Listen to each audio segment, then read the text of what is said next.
Good evening, and welcome. In his first 12 hours in office, President Trump wasted no time in issuing a series of executive orders that set the tone for his administration. From immigration to climate change, from healthcare to foreign policy, these orders represent a sharp departure from the policies of his predecessor. Now, executive orders are certainly not new. Every president uses them to bypass Congress and enact their agenda, especially in the early days of their administration. But the sheer number and scope of President Trump's actions in his first hours in office are without a doubt unusual. Over the next few minutes, we're going to take a closer look at these significant actions, examining their potential impact and the debate surrounding them. It's a lot to unpack, so let's get started. The first documents signed at the Capitol just moments after taking the oath of office weren't about grand policy visions, but the nuts and bolts of government establishing cabinet and sub-cabinet appointments. These weren't just formalities. They were the first signals of the individuals Trump was entrusting to implement his vision across the government. Alongside these appointments came the acting heads of departments and agencies, placeholders ready to serve until the Senate could confirm permanent replacements. And in a move that might seem minor but speaks volumes about Trump's style, a proclamation was signed dictating that flags be flown at full staff on inauguration days. It was a subtle rejection of the tradition of lowering flags to half-staff to mark a previous president's passing, a sign perhaps of the break from norms that would characterize his presidency. The January 6th Capitol riot cast a long shadow over the start of Trump's presidency. And in a move that surprised many, one of his first acts was to issue clemency for individuals involved in the events of that day. This was a clear signal of his stance on the matter, a gesture of support for those who he believed were unfairly targeted in the aftermath of the riot. The decision was immediately met with fierce criticism from some quarters, who saw it as an affront to the rule of law and an attempt to whitewash a dark day in American history. But for Trump's supporters, it was a bold act of defiance, a way of righting what they saw as an overreach of government power. The Trump administration had been locked in a battle with TikTok, the popular social media app, over concerns about data security and its ties to China. A ban on the app seemed imminent, but in one of his first acts as president, Trump signed an order extending the implementation date. This wasn't a complete victory for TikTok, however. The order gave the company more time to comply with U.S. regulations and potentially restructure its operations to address the administration's security concerns. The clock was still ticking, but the extension provided a window for negotiation and a potential path forward. The COVID-19 pandemic had upended work life for millions of Americans, including federal employees, many of whom had been working remotely for months. Trump's order to return federal workers to their offices full-time, ending remote work policies, signaled a return to pre-pandemic normalcy. The move was welcomed by some who argued that it would boost productivity and restore a sense of normalcy, but it also raised concerns about the health risks of bringing employees back to offices before the pandemic was fully contained, particularly in areas with high infection rates. In a move that had been widely anticipated, President Trump made good on his campaign promise to withdraw the United States from the Paris Climate Agreement. The agreement, signed by nearly 200 countries, committed to reducing greenhouse gas emissions in an effort to combat climate change. Trump had long been critical of the agreement, arguing that it was unfair to the United States and would harm the American economy.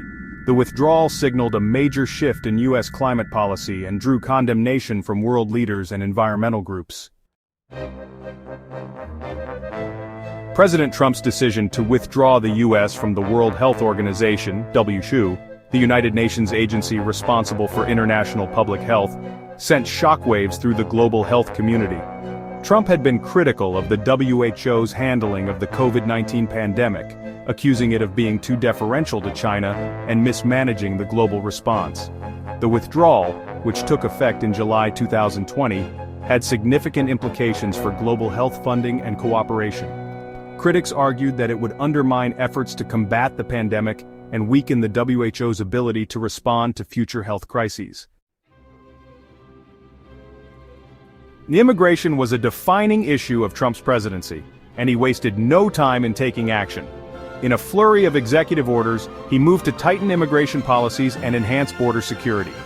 These orders included measures to increase deportations, restrict travel from several Muslim-majority countries, and withhold federal funding from sanctuary cities that refused to cooperate with federal immigration enforcement.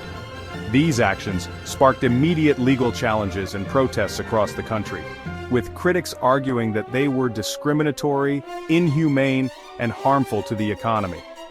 The orders set the stage for a fierce battle over immigration policy that would continue throughout Trump's presidency. Chapter 8. In a move that struck at the heart of a long-held constitutional right, Trump signed an executive order targeting birthright citizenship. This order aimed to dismantle the long-standing interpretation of the 14th Amendment, which grants citizenship to anyone born on U.S. soil, regardless of their parents' immigration status. Trump argued that birthright citizenship encouraged illegal immigration and amounted to anchor babies being used to gain a foothold in the U.S. The order faced immediate legal challenges, with critics arguing that it was unconstitutional and a dangerous attempt to undermine a fundamental American right. Chapter 9. President Trump signed an executive order that significantly escalated the potential consequences for unauthorized immigrants who commit crimes in the U.S. This order sought to enforce the death penalty for unauthorized immigrants convicted of murdering law enforcement officers. Proponents of the order argued that it would deter crime and protect those who put their lives on the line to enforce the law.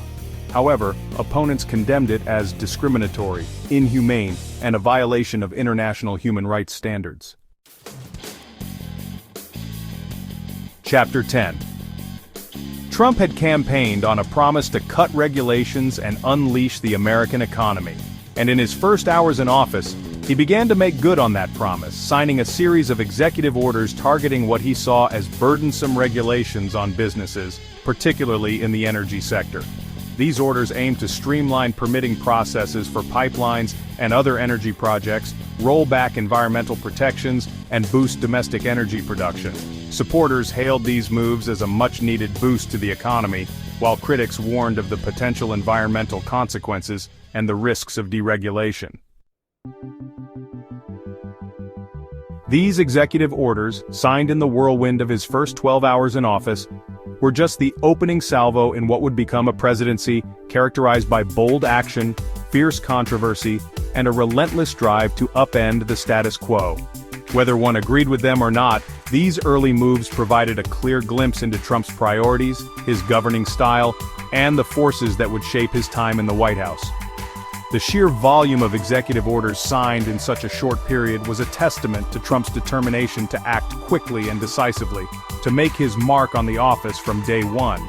But it also raised questions about the long-term implications of governing by executive fiat, bypassing the legislative process, and potentially setting a precedent for future presidents. As we continue to grapple with the legacy of the Trump presidency, understanding these early actions, their motivations, and their lasting impacts remains as crucial as ever.